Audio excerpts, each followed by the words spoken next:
د لوی سپېڅلي خدای په نامه. ګلالیو ماشومانو السلام علیکم. ډېر خوشحاله یم چې نن مې تاسو ته یوې بلې په زړه پورې کیسې راوړې ده. زموږ د کیسه عنوان د چونو او مونو لوست ده. لیکوال استیفني وی، ژباړه د درخت دانش کتابتون، ژباړن محمد بشیر غفارزی. ښه ګرانو، راځئ چې کیسه پیل وکړو. چونو او مونو په یوه کتابتون کې کتاب لولي. چونو، دا هلک وګوره چې دلته وړې راوړې.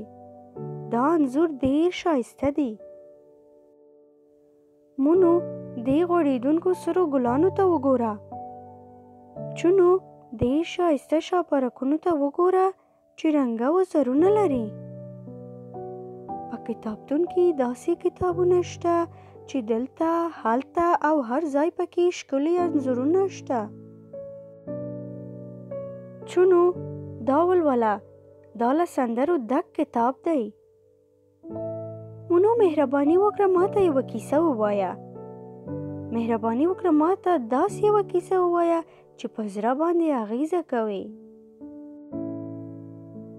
چونو، دلته راشه. راځه یو ځای کینو. یو کتاب ته واخله او یو به زه واخلم. دواړه به یې په ګډ ووایو. دا څه دی؟ یو سپی او یو سویه ښوونځي ته ځي. دې ژې ته وګوره چې په څوک باندې ناسته ده. هغه ګرمې سترګې لري. زه به تا ته یو کیسه وکړم. کومه یوه غواړې واورې؟ د یوې سویې کیسه که د یوې سپي کیسه؟ ما ته داسې یوه کیسه ووایه چې زیات هنر او انځورونه پکې وي. زه زیاته خوشحاله یم چې په کتابتون کې یم.